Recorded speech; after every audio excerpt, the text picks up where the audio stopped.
From our previous lecture, we have discussed that one of the functions, one of the function of an extension is to educate. And to educate means he or she should be able to teach. For this lesson, we will be talking about ano yung nasa what are the methods that are within the extensionist arsenal when it comes to teaching. So ano yung mga different teaching methods na pwede nilang gamitin when communicating innovation sa community members. Primarily, the teaching methods is divided into three groups. Yun yung pag-uusapan natin ngayon. Teaching methods, individual teaching methods, group teaching methods, and mass teaching methods. Kapag sinabi nating individual, yan ay one-on-one. Okay? So, face-to-face teaching a farmer, at least a farmer, or a very, very small set of individuals. Okay? Or kumari yung pamilya niya, ganun. Kapag sinabi naman nating group, a small set of individuals. And when we say mass, mostly we are targeting the whole community on this kind of approach. So unahin natin sa individual teaching methods. Ano-ano ba yung mga methods na to? First off, farm and home visits. Okay? So as the name suggests, the extensionist will go to the farmer's home or farm and provide some advice, some insights on how to do, or para makita yung farmer, and primarily kung may tanong yung farmer, masasagot na rin niya.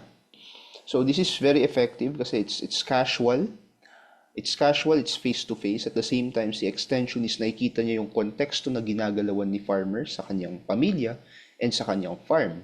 So makikita natin kung compatible ba yung innovation na pinopromote natin. For example, sa kanyang farm practices. So that's one benefit for farm and home visits.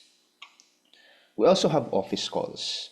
So office calls is basically opening up your office as an extensionist, opening it up to the community members para accessible kung kinakailangan kanilang puntahan. So, think of it as sila naman yung bibisita sa'yo. Kanina, ikaw yung bumisita sa farm nila. Ngayon, dito naman sa office call, sila yung bibisita sa'yo. Now, this is very important kapag kailangan mo, for example, ng office talaga to explain in-depth yung mga concepts na kailangan mo i-explain sa kanila. So, pwede mo silang papuntahin sa office kasi probably nandun yung mga resources mo, nandun yung mga teaching materials mo, or may resources ka doon na kakailanganin ni farmer na pwede mong ibigay sa kanila. So that's office calls. Another one would be telephone calls. Okay? So we are able to teach individually through telephone. And this one, it provides a quick communication channel kapag may tanong si farmer sa'yo as an extensionist. Okay? So of course, hindi naman na ganito yung telephone na uso ngayon, mostly smartphone na, di ba? Smartphone na yung ginagamit natin. We can also teach using personal letters. And personal letters, these are written communication providing information to the farmer. Ano ba yung used ng personal letters?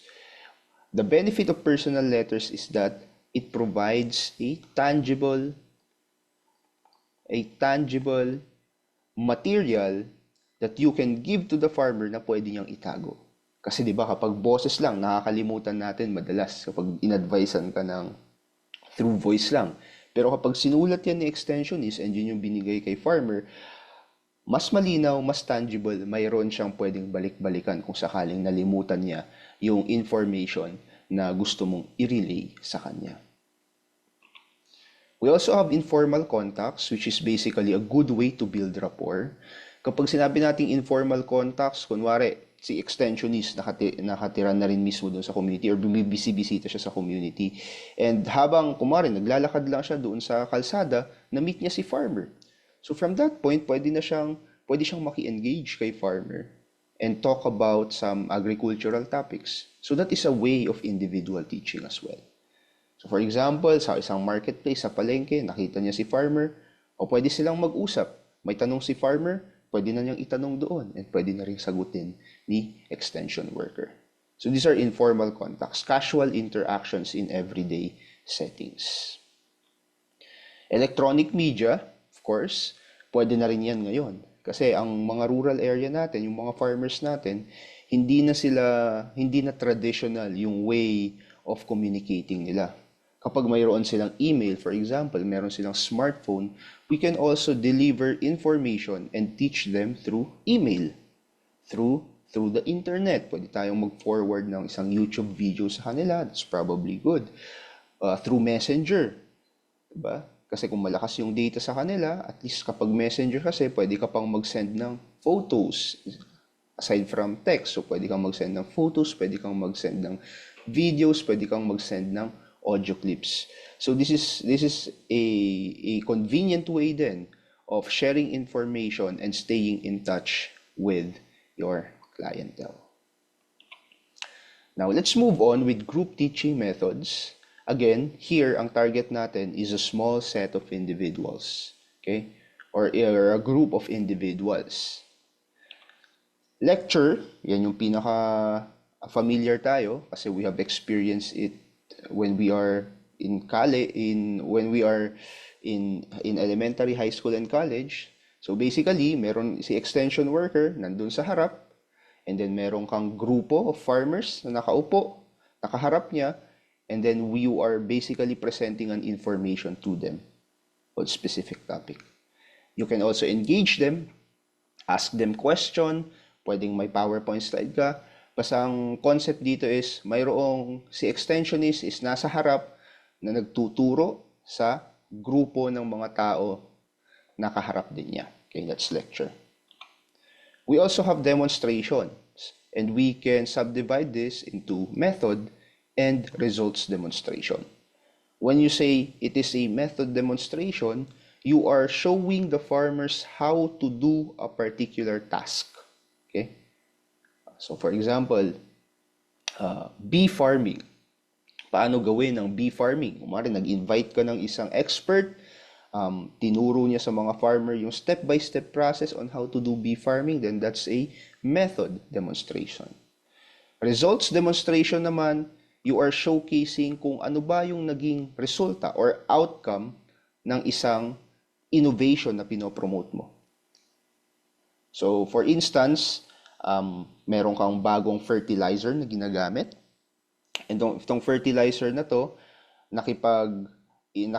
in agreement ka doon sa isang farmer na gamitin niya doon sa small parcel of land niya. And napansin natin na yung paggamit nga niya ng fertilizer doon sa small parcel of land niya, mas maganda nga yung tubo ng mga halaman doon. So tinawag mo yung mga ibang farmers sa community, pinakita mo yung resulta, diniscuss mo kung bakit ganito yung resulta, and paano nila gagamitin dapat yung fertilizer, then that's a result demonstration. Klaro? Klaro. We also have tours and field trips. Kung saan, kasi si farmer, nababagot na siguro sa bahay niya, we invite them to travel. Probably on a different location, on a different barangay, or on a different farm, kung saan makikita nila and observe yung real-world application ng innovation na pinopromote mo. Diba? Gustong-gusto ng mga farmer yan kasi pasyal yan, diba? Pero sana ang pasyal ay hindi lang maging pasyal. Dapat organized enough siya na maging informative sa mga farmers na makakapulot talaga sila ng lesson patungkol sa innovation or sa technology na pinopromote natin. So that's tours and field trips. We also have field day. So si extensionist, kapag sinabing nag-organize siya ng field day, ibig sabihin yan, ginather niya yung community, nagkaroon ng isang special event, kung saan yung mga different community members na nakapag-adapt na ng innovation na yon, they will be showcasing it to the community. Okay? So, for example, meron silang mga booth doon, explaining na ito yung mga naging resulta ng innovation nila. Okay? Or probably product na nagawa nila. based doon sa prinomote nating livelihood project sa kanila, para makita ng lahat na ito na pala yung mga innovation, yung mga technology na inadapt ng mga community members natin. So it is giving awareness to the community members that these things, these technologies exist. That's field day.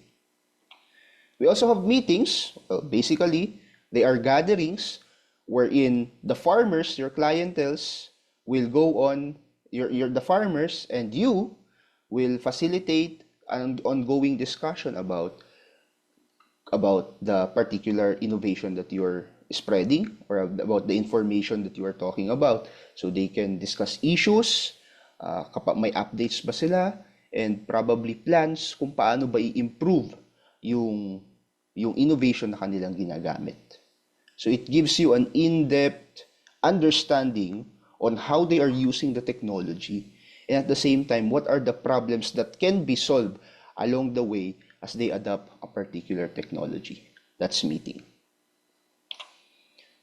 Another one would be group discussion, wherein your farmers, your clienteles, will be discussing a particular idea or probably solve a problem, or they will learn collaboratively.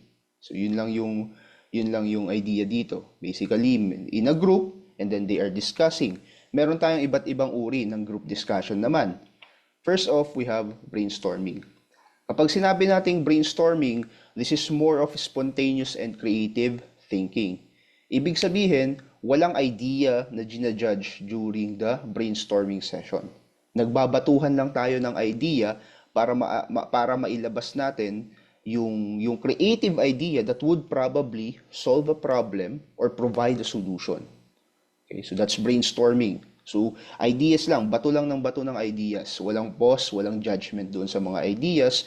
We can enhance, we can build on the idea of one another, and we can link, pero lahat ng mga ideas na yan, tinatanggap pa natin as something essential. And this is very important, again, this is very important when we try to solve problem, kasi sometimes, we are only seeing one solution, where in fact, maraming solution pala yung nalalaman ng iba't ibang mga kasama natin. That's brainstorming.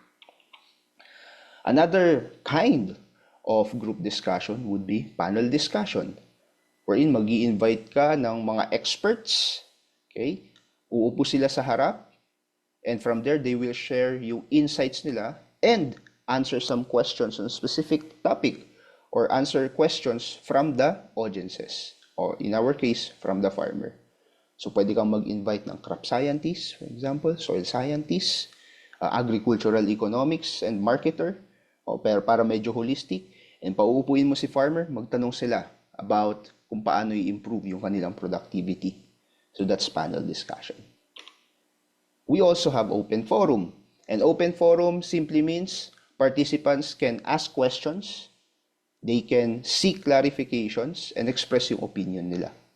So, ginagawa rin yan when we're doing ginagawa rin yan during panel discussions, di ba? Kung saan i-invite natin yung mga participants to ask questions. Or kapag may opinion sila, pwede rin. And then, yung opinion nila na yon, i-enhance din actually nung mga experts. So, parang batuhan siya between the audience and the experts.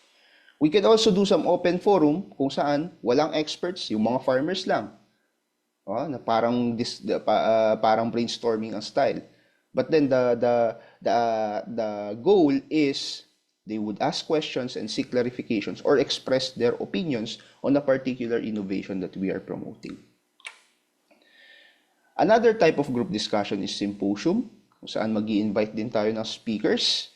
And then primarily, ang gagawin nila is magle-lecture sila, and then it will be followed by a discussion. Okay? So kanina, yung panel discussion natin, sets of experts. Tapos may discussion for each of them. Dito sa symposium, meron kang isang expert lang, he or she will be talking about a specific topic, and after talking about that specific topic, magkakaroon ng discussion. And then probably another speaker ulit yung magsasalita, then ganun na naman yung cycle. So that's symposium. And we also have a special kind of group discussion. We call that the Phillips 66. Okay, so yung picture dito, nilagay ko na Phillips screwdriver. Para hindi kayo malito. Ano ba ang ibig sabihin ng Phillips 66 group discussion? So, ang Phillips 66 group discussion is an efficient way to discuss a particular topic. Okay, so what you do is a small group, this is a small group discussion between 6 people for 6 minutes. Yun lang siya, kaya siya Phillips 66. Well, of course, kung ang group mo is not divisible by 6, we can actually go for 3 or 4 or 5, whatever that is. Ang mahalaga dito is, in a short span of time, usually 6 minutes, they share their insights. And these insights are being recorded. And after that, meron kang team leader within each group that would facilitate the discussion and at the same time, create a presentation na kung saan ipepresent niya yung pinag-usapan nila doon sa small group nila, sa buong grupo. So that's Phillips 66 group discussion. Okay? Yan. Now, let's move on to mass methods. How does extension workers educate the public, the community, the mass? Ano yung mga methods naman, ano yung mga arsenals nila that they can actually use? The first one would be puppetry. Ito, very effective sa mga bata na nasa rural area. We use puppets to enact educational plays or stories that convey some messages na gusto nating i-promote sa community. That's puppetry. So hindi lang pala puro technical yung ating itinuturo sa community.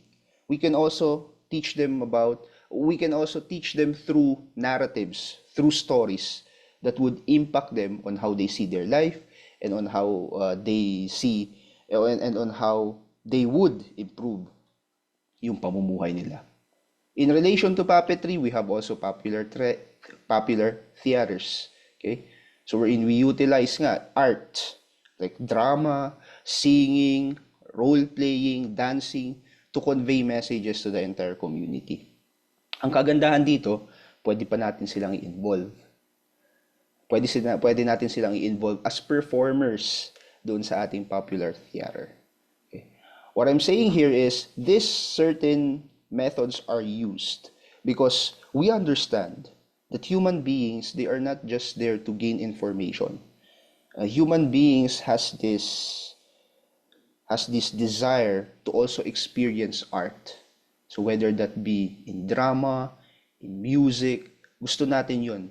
And sometimes, mas nakaka-connect sa atin ang art kaysa sa any technical information. And this is very true if we are trying to promote, let's say, some values na gusto nating ipa-adapt sa community. Okay? Yan, popular theater. We can also use wall newspaper, kung saan probably sa isang accessible na lugar, usually sa barangay hall ng community, we display we create a wall and maglalagay tayo doon ng mga information. Whether that be a poster, a picture, an article. Okay? So basically, public wall siya na pwedeng kitain ng mga dumadaan lang. So that's a wall newspaper. So it's an effective way to reach out to people, and it's a very tangible way to reach out to community members who are looking for specific information. Ang kagandahan dito, you can update it day by day. Diba? Exhibits is also a mass method of teaching, which we create an event, okay? Para tong field day eh. We create an event, pero hindi lang syempre yung mga community members yung kasama. We create an event, we invite some people outside in order to showcase information through posters, models, sample products doon sa public places na to. Or, we can seek for exhibits outside of the community and pwede nating dalhin si farmer doon. So for example, meron kang coffee exhibit. Diba? Kung yung community kung saan we are doing the extension work is a coffee farming community, we can invite them to exhibits that showcases different varieties or different different coffee products from different municipalities here in the Philippines. Diba? So pinapakita doon, po ang kape pala, hindi lang pala siya tinitimpla, baka pwedeng gawing cookies, pwedeng gawing cake, so on and so forth. Itong mga coffee beans pala na to, maganda na gamitin as espresso, diba? Pwedeng gawing caramel macchiato, yan. So the goal here is to showcase things that the farmers or your clientele haven't seen before. So mayroong sense of spectacle na that's a good way of making use of the product. May ganun na feeling. We can also use campaigns. Campaigns, ano ba ibig sabihin yan? Campaigns are using different methods and materials within your arsenal in order to promote widespread idea. So kapag sinabi natin merong health campaign sa community, pwedeng ang ginagawa ng extension worker is nagdi-distribute siya ng print media, probably flyers, may mga posters na nakadikit sa iba't ibang parts ng community. At the same time, maaaring may lecture series sila about health. Okay? Or may documentation or may film showing sila about health. So, coordinated effort means ito pinagsama-sama, organized in a way to promote a particular idea. So, that's campaign. Okay? Television, okay, is also a good way to broadcast some information sa community members. For example, we use, pwede tayong mag-shoot, for example, and gamitin ang television to broadcast yung information na sinute natin about a particular innovation. Something like that. So, television is very important. Probably we can also add here yung paggamit ng smartphones. Kasi minsan, maraming mga family ngayon, walang TV, pero meron silang smartphone. And they can watch through the smartphone. So that is also one way of utilizing the smartphones in a good way. Print media, as the name suggests, we use printing materials like pamphlets, brochures, posters, folders, newspapers to share information. So katulad ng napag-usapan natin kanina about personal letters, for example, ang kagandaan sa print media, pwede niyang itago ni farmer. Kapag kailangan niyo yung information na yon, pwede niyang balik-balikan. Print media. Projected visuals is basically your projector. So kunwari nagle-lecture ka and you're using slides, films, videos, gagamit ka ng overhead projector, then you are using projected visuals as a mass extension method. Okay.